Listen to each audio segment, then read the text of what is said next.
Hey everybody, I thought it'd be fun to tell you a little bit about my background as a graphic designer. So at the age of 23 years old, I got hired by Electric Factory Concerts in Philadelphia to be their art director. Now, it wasn't just the Electric Factory venue that we all know about. We did shows at the TLA on South Street, we did concerts at the Tower Theater, we did shows at the Spectrum, at Veterans Stadium. We did everything from little club shows from up-and-coming bands to arena shows for the huge bands. We did about 300 concerts a year. And as art director, I was responsible for all the print ad design, all the advertising design, all the concert poster design, working with the marketing team, working with the band's management, working with the promoter who booked the show to make it all happen. It was a great experience, and I gotta tell you, it taught me how to get stuff done because you couldn't mess around. This was high profile stuff. You know, you're doing a full page ad for Madonna, gotta get approved by her manager. That's a big deal. It's gotta be on point. And let me tell you something, these bands managers, they were pretty tough. They had to protect the artists. They had to make sure everybody respected the artists. Everything was done on point, especially the real popular ones. It was a bit of a beard dealing with them. So I learned a lot about dealing with people and navigating that type of thing because it was not always easy.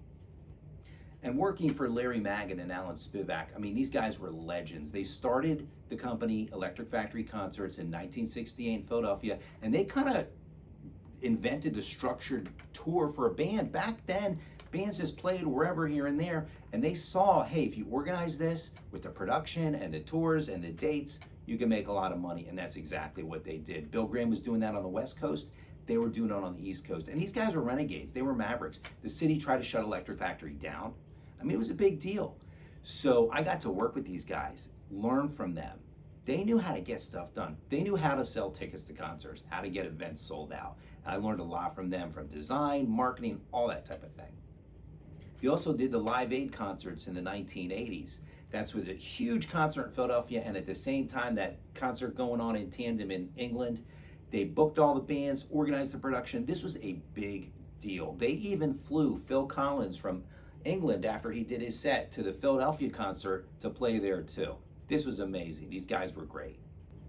I also learned how to get stuff done. Back then, the music business was very unstructured. It was relationship based, a lot of last minute type of stuff. Plus, you're dealing with the whims of the bands and the management. You know, I get a phone call at 1 o'clock in the afternoon. Yeah, we're going to break the Madonna show tomorrow. We just booked it. We need a full page ad done. I'm like, okay, I got to get the ad mat. I got to work with the management. I got to get it approved by like 6 different parties. It was a big deal.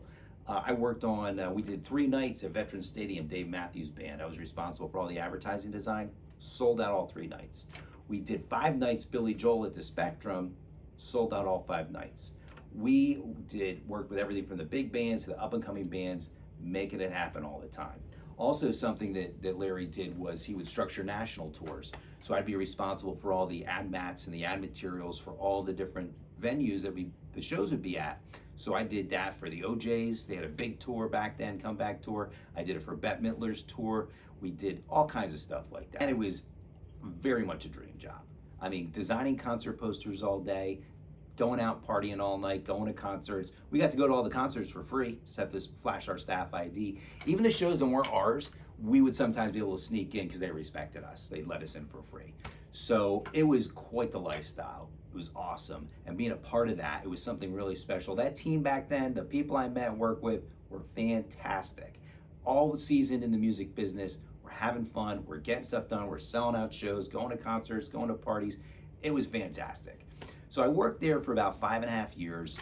I left because they were bought out 4.5 years in by Clear Channel, and it was just going corporate, and it was not for me. Everything was changing. I mean, before Clear Channel, we didn't even have an HR department.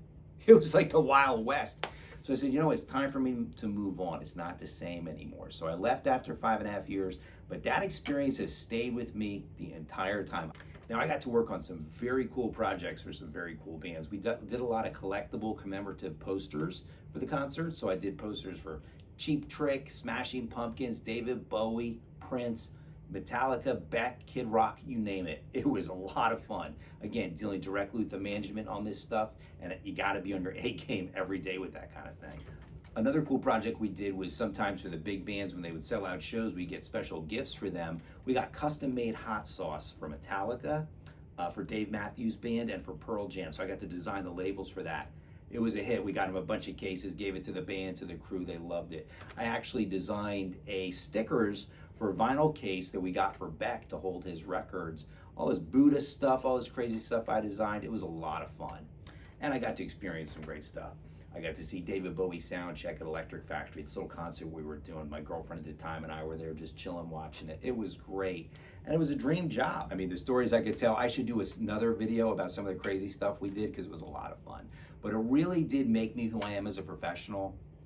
If I had gotten some corporate job out of school, maybe I would have just gone a different way, but this made me realize your job has to be cool. What you're doing has to be cool. That's why you look what we're doing on Instagram, you see all the cool stuff we're doing. That's important. Spending your time doing that kind of stuff. So I hope you enjoyed this. Hope you learn a little bit about me and my background. See you next time.